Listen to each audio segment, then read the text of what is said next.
Hi, thank you for joining me for Testimony Tuesday this week. It's great to be back with you. I can't believe it's been 3 weeks since Testimony Tuesday was recorded. I have to tell you, life just happened, and a lot of things came at one time, and the Lord was showing me that it was more important for me to focus on some work that He wanted to do in my heart and in my mind, just totally in me. It was more important to do that and take care of myself than focus on sharing and pouring out and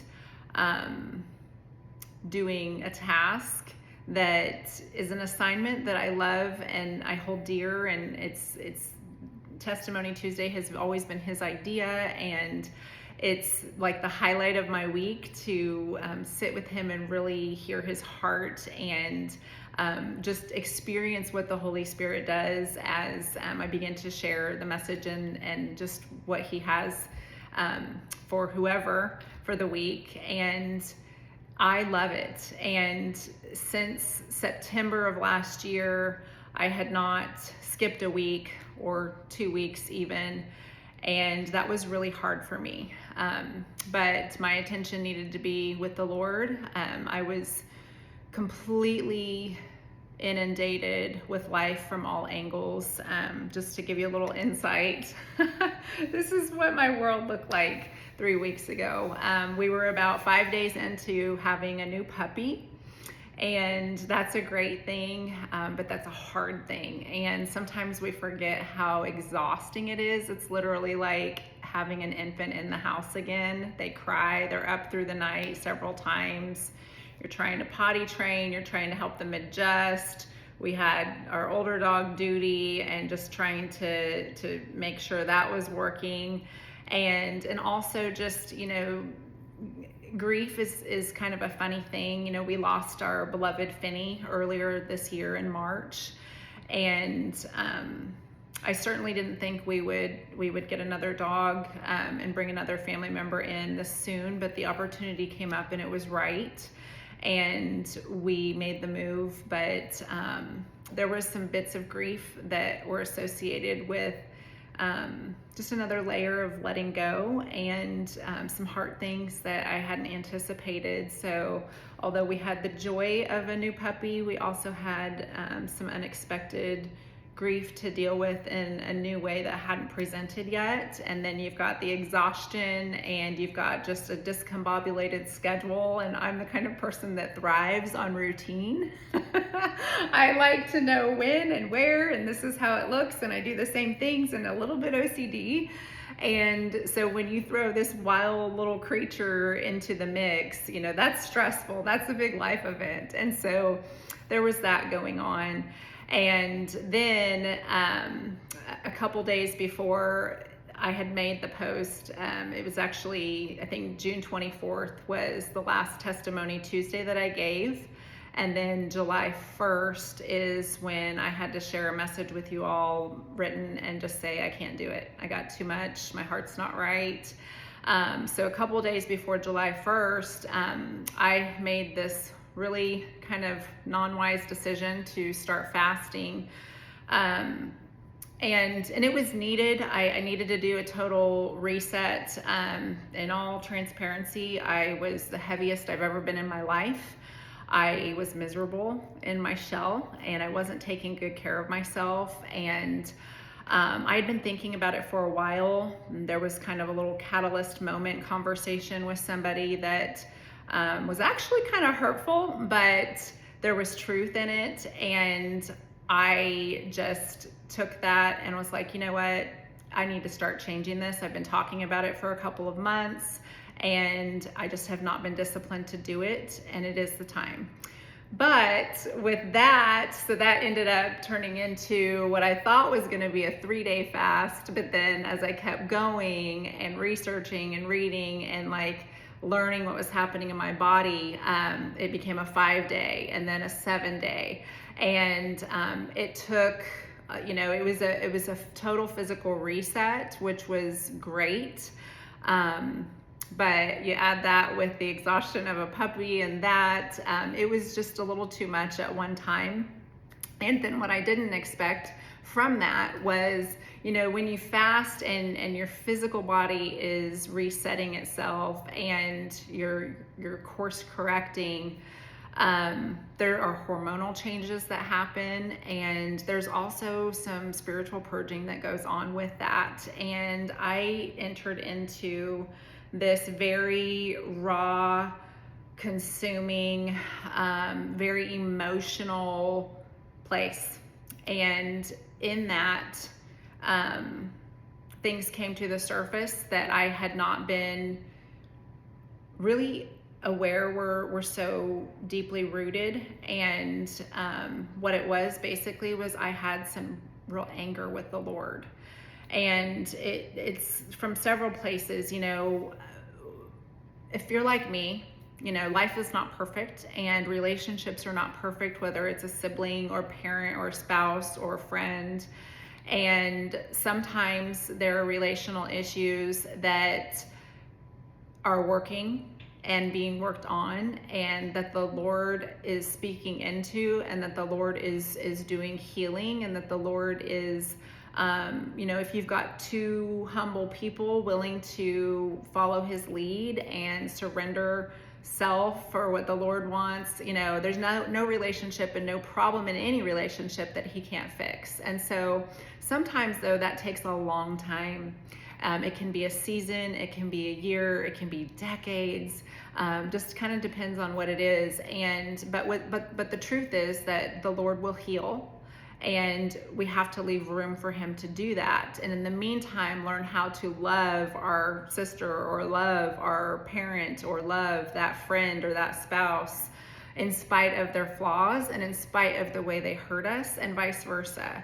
And so when you have something that's longer standing, and you go to the Lord with it, and you're sitting at Jesus's feet with it, sometimes you're filled up and you're super strengthened and you can handle it, and then sometimes you're discouraged. And so I kind of had this perfect storm of puppy exhaustion and all the change and the grief coming up, and then this physical thing, and then this emotional stuff coming out.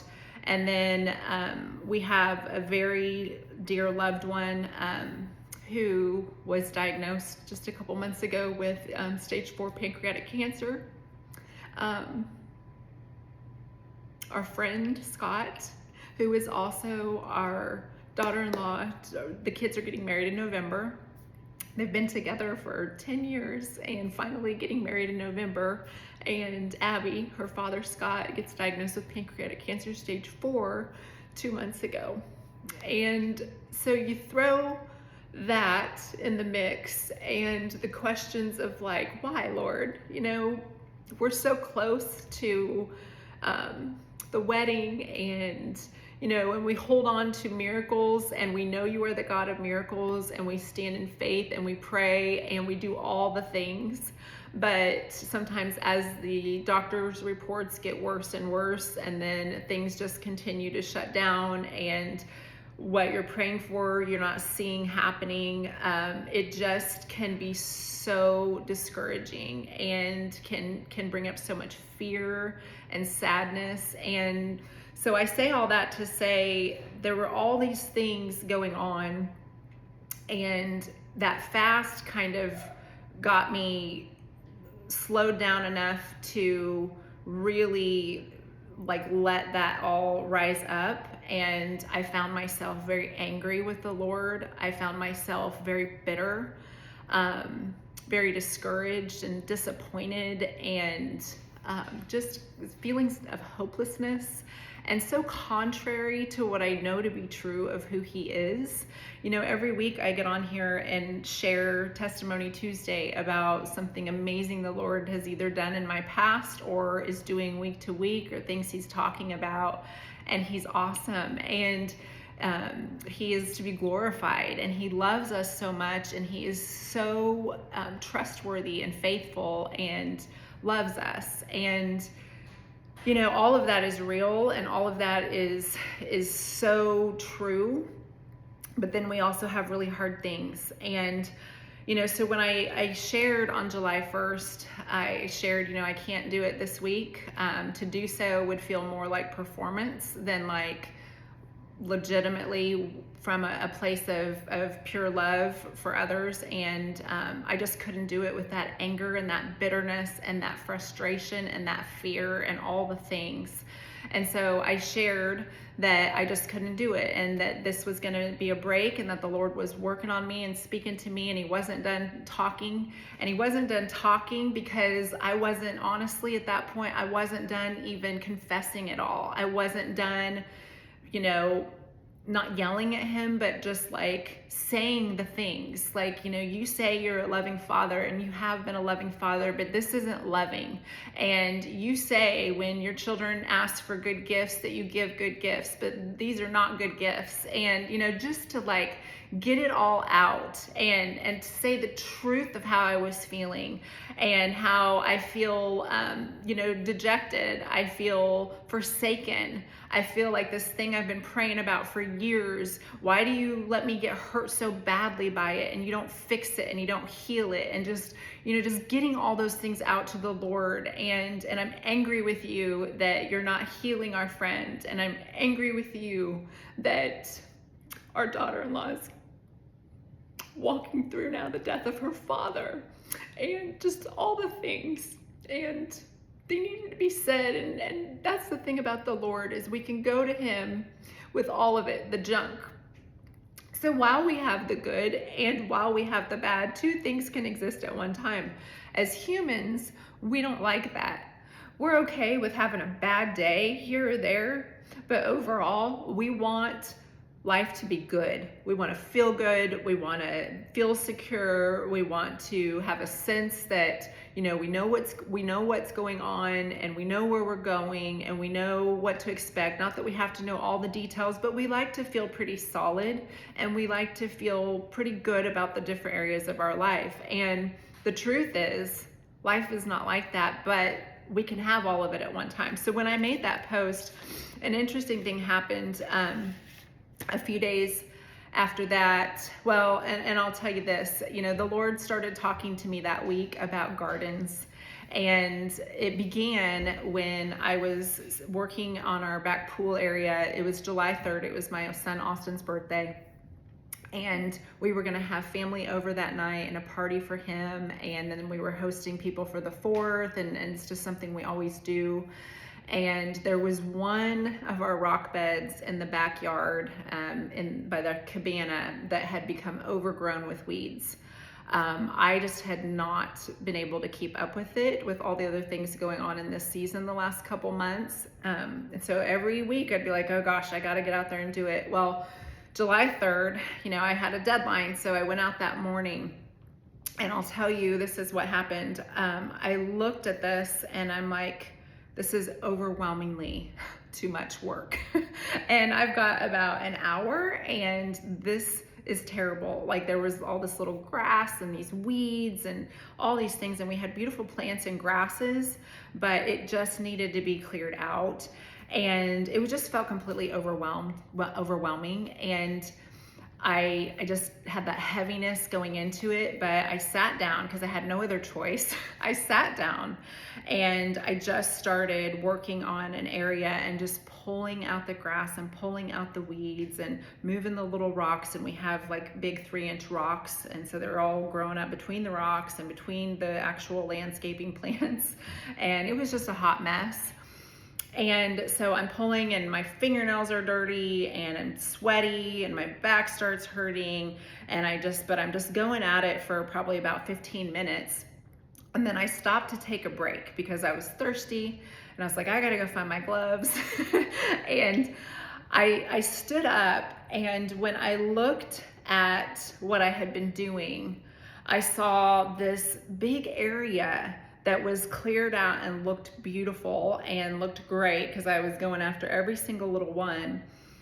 And yes, there was still all the other weeds around that area that I had worked on, but there was just something about taking that in where I felt the Lord say to me, you were so overwhelmed with the big picture. You were so overwhelmed when you looked at all of it. But when you got down close and you started working on just one part and put some focus on that and a little bit of time and attention, now you step back and look how much of a difference it's making. And it was an encouragement. And it was, it just made me think of how, when things are overwhelming and there's so much coming at us or that we're dealing with in life, sometimes just getting quiet and getting focused on one little thing can start to shift that feeling of overwhelmedness. And so the Lord, he reminded me of John 15, where Jesus, he talks about,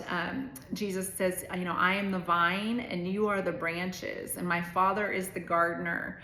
And he gives this beautiful spiritual illustration of our connectedness to Jesus and to the source, and how the Father goes and he trims off the unproductive shoots and, prunes the branches. And I couldn't help but feel like, okay, I recognize where I am, Lord. 2 days ago, I couldn't even give Testimony Tuesday. And the Lord started speaking to me about gardening and pruning. And it was, he was like tenderly showing me, like, let's talk about those things inside of you that you're feeling. And I can handle it. I love you. Tell me. I already know it anyways. But it's so important that you tell me so I can talk back to you about those things. And so it was just this beautiful conversation that began to start. And then I got a text message that Sunday, so 5 days after the Tuesday that I had said, I can't do it, guys, like, we're taking a break this week. And I just want to share this because it's so cool how the Lord just sends others to like minister to your heart when you need it the most. And he had been sending from Tuesday through that Sunday. I was getting like a message here or there, a text message from another friend in another state, I'm praying for you. And another friend sent me her devotional, and it was about gardening and pruning, and no coincidence, right? Like, the Lord just kept this garden theme going. Well, then I got a text message that Sunday, so about 5 days after I had posted that on Tuesday, from a sweet friend. And actually, she's the granddaughter of our friend Scott, who just passed. And she said to me, "Good morning, Azure." She said, "Lately, I keep having the same reoccurring thought that this season is teaching me that excitement for the future and gratitude and heartache and fear of the future can exist in the same place." She had just finished school. She just graduated and is ready to go out and get her big girl job. So she was speaking to that, and then also the heartache and the fear of the future in regards to the potential loss of her grandfather. And so she was saying, this season is showing me that there's both. And she said, something, I think we both know who, had told me to go seek out your last Testimony Tuesday. And even though there wasn't a video, it's exactly what I needed. We may not be going through the same experiences, but it confirmed that reoccurring thought and showed me that I'm not alone in my conflicting feelings. So thank you so much. Even when you may not notice, he is speaking through you. I pray he leads us both as we navigate our thoughts and very human emotions. And when I received that text, I was in the middle of something heavy and deep, and I cannot even tell you how much it blessed me. And it was so beautiful because in just the way that I didn't know that my raw honesty to y'all on July 1st about not being able to do Testimony Tuesday because life was hard and heavy, I didn't realize that that would impact her and help her and encourage her, but that the Lord would redirect her back to that and then put it on her heart to speak that to me, which I so desperately needed at that time. So he's just so beautiful in how he does things and how he works through his people, even when we least expect it and even when we don't feel like we have anything to give. You just never know how he's going to use it. So, he was talking about gardens and weeds and pruning and the vine and just, pulling out the things that needed to be dealt with. And that's the way our Father prunes us. And, when we walk through these hard things and it feels like everything's overwhelming and the world is crashing in and we don't understand the why and it doesn't make sense and it's not fair, we can trust him that he is doing a good work. And remember that we see in part, we see that little bit. He has the whole picture. And it may not make sense to us, but we have to trust that it is for his good purposes and that good is coming out of it. And it's so true. Ryan and I, last week, we went to Denver. We had a business trip for the pharmacy that we do every year. It's in different places every year. And this year it was in Denver. And for me, I was looking forward to that because when I was growing up, my dad lived in Denver and the greater Denver area, and sometimes about an hour into the mountains because he worked in Denver. And so I would spend my summers in Colorado visiting my dad. And so when it came time to go, I was like, I always entertain myself with different things during the day when Ryan's in the meetings for business, and then we have dinner at night and do the things in the evening. And so like last year we went to Chicago, and the Lord took me on adventures and broke off the fear of heights, and it was awesome. And this year I was like, okay, what are you doing with me? Because I'm a mess and I'm still angry with you and I'm not hearing you as clearly as I have been, and I feel like you're mostly quiet and I feel abandoned and I feel forsaken. And I know that's not true, but that's how I feel. And I'm worried about our friend, and I'm worried about this, and I'm worried about that. So what are you going to do with me in Denver? And the day before the trip, the idea came to me, why don't you go and revisit some of the places that your father used to take you when you were growing up that you loved in Denver? And so I got to thinking about it, and the first thing that came to my mind was Botanica, the Botanica Gardens there. Back in the 80s, it would have been, the Botanica there, they used to have some plots, and this is how I remember it, some little plots of land that people in the city could reserve a little plot and they could grow their own produce and stuff. And I remember doing that with my dad. I'm pretty sure that was at Botanica. And I just remember how beautiful it was, and I've always been a lover of nature, and so I loved all the flowers and the trees and the plants. I could just get lost in a place like that. And so that was the first place that came to mind. The second was, and I know this was the Lord, he said, why don't you go see if you can find the spot where you learn to ride a bike, because that was a monumental thing in your life.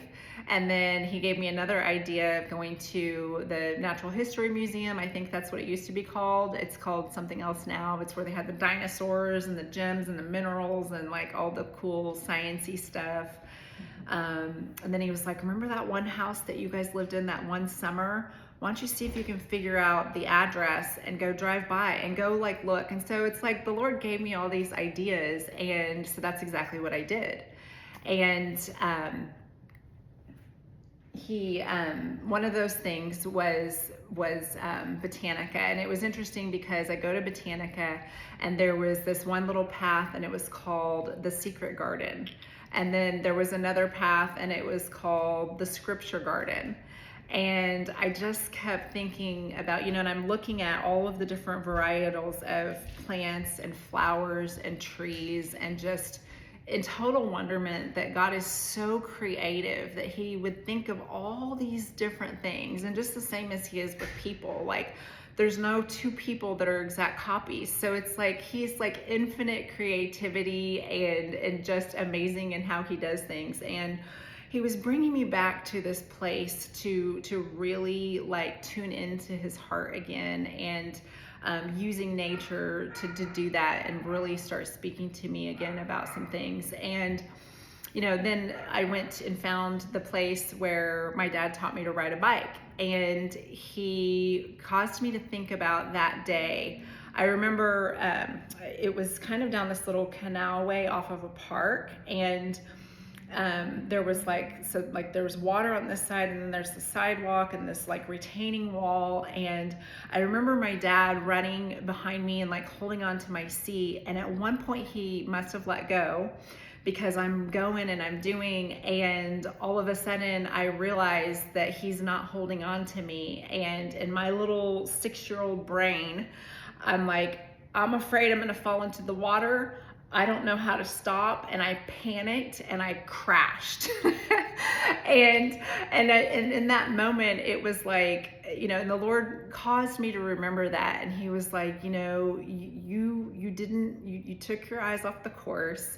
You were doing it just fine, and your dad stepped back, and the lesson wasn't over, and you hadn't learned to brake yet, and you were steering just fine, and you were balancing just fine, and you were so close, and you were almost there. And it was just cool how he reminded me of that, and he said, I am the same. Like, I'm not gonna let you fall, and let me land things for you. You don't need to have it all figured out like right from the get-go and right now. Just trust me and let me lead you, and let me land things for you, and they will make sense, and you're getting there, and you're making progress. And so he just so sweetly ministered things to my heart that I really, really needed reminded of, and just in such a beautiful way. And this morning, I was thinking about all of this, and quite honestly, I was a little overwhelmed this morning because it had been so long since I had shared a Testimony Tuesday. I was like, there's so many things that have happened. Like, what do you want me to focus on? And he was like, just stay with me in this. He said, I'm calling you into deeper levels of trust. And I heard him say that this morning around 9:30. And when he said that is when he reminded me of the bike thing and deeper levels of trust. And I got to thinking about who in the Bible did he do that with? So many people, but I'll say like the one that really stood out was Abraham and Sarah. The Lord told them that the Lord told Abraham that he would have a son, and he told him that he would fill the earth with his lineage and more descendants and stars in the sky. And that was a promise, but that came to him at 70 some years old. And the thing about that the Lord said and that the Lord promised to do, it took 25 years before Isaac was actually born. 25 years. And I thought about that, and I thought about like these things I've been praying for so long that are not healed and fixed, that the Lord is still working on, but sometimes it's just too heavy and it's too much and it's too discouraging. To think about like Abraham and Sarah, they were given the promise, but it didn't happen that year, and it didn't happen the next year, and it didn't happen. In fact, it was like 9,130 some days before it actually happened. 25 years, but the Lord was faithful, and he followed through on his promise. And I want to focus on that, because we can get so inundated with the hard things of life and the hurtful things of life, and it can be like all we see. But the Lord wants us to keep our eyes on him, and he wants us to know that if he said a thing, he's going to follow through with it.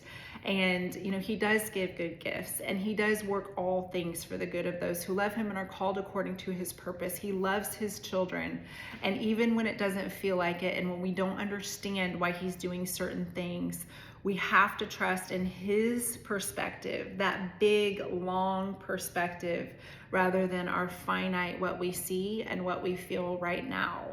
So I came across this in Psalms this morning. David, he wrote Psalm 13, and with that, he was praying for relief from despair. And this really encouraged me. The Lord showed me Psalm 13 and Psalm 40, and I just want to read these to you in case you can relate to this, because this is certainly how I feel that I've experienced the last few weeks with the Lord, and where I was and where he took me. And then I'll end with James where it's the big reminder of these trials and perseverance and the things that the Lord does with that. So let's read Psalm 13. Psalm 13 says, "How long, O Lord, will you forget me forever? How long must I wrestle with my thoughts and every day have sorrow in my heart? How long will my enemy triumph over me? Look on me and answer, O Lord my God. Give light to my eyes, or I will sleep in death. My enemy will say, I have overcome him, and my foes will rejoice when I fall. But I trust in your unfailing love. My heart rejoices in your salvation. I will sing to the Lord, for he has been good to me." And then Psalm 40, I'm going to read 1 through 3. So, and this scripture, and I encourage you to go to Psalms, it's talking about, how doing God's will, sometimes it means waiting patiently. And while we wait, we can still love, we can still tell others, we can experience the heartache and the joy at the same time, and that's okay. So Psalm 41 says, "I waited patiently for the Lord. He turned to me and heard my cry. He lifted me out of the slimy pit, out of the mud and the mire. He set my feet on a rock and gave me a firm place to stand. He put a new song in my mouth, a hymn of praise to our God." We may not ever know why the Lord does some of the things that he does, especially the really hard and hurtful things. But we can trust him, and we can trust that he is the master gardener, that he is working and removing weeds in our heart and in our thinking and in our lives that are bringing death and not life and not bearing fruit. We can come to him with all of it and let him prune us so delicately and tenderly and with so much love and bring us to a better place and restore us to joy and all of the fruit of the Spirit, because that's what he does, and nobody does it better than the Lord. And I'm going to finish, guys, this week with James 1, 2, and 3. And this is what he said in regards to trials and temptations. He said, "Consider it pure joy, my brothers, whenever you face trials of many kinds, because you know that the testing of your faith develops perseverance. Perseverance must finish its work so that you may be mature and complete, not lacking anything." And that's what we can count on from the Lord. When we're in the muck and the mire and we're in the pit and we're surrounded by life crushing in and the perfect storm of circumstances, and we just don't understand why the Lord is quiet, or why he's letting us struggle for so long with something, or why he's giving us the greatest heartache of our lives, when we least, we really need something other, he has a good plan. And we may not see what that is, but I'll tell you one thing for sure is you can go to him, you can tell him how you feel, you can be angry with him, because even when we're angry with him, he loves us. And we don't understand that as humans a lot of the time, but that's the God that we serve, and that's the way that he loves. So friends, I just want to encourage you this week. I hope you're having a great season, but in case you are experiencing what I experienced, that depth of discouragement, all of the darkness, but with some sprinkles of the goodness, it's okay for the two things to be there at once. Keep your eyes on the Lord, keep talking to him, and let him talk back to you what he has for you through this trial and through that suffering. So I'll leave you there this week with that, friends, and God willing, I'll see you next Tuesday.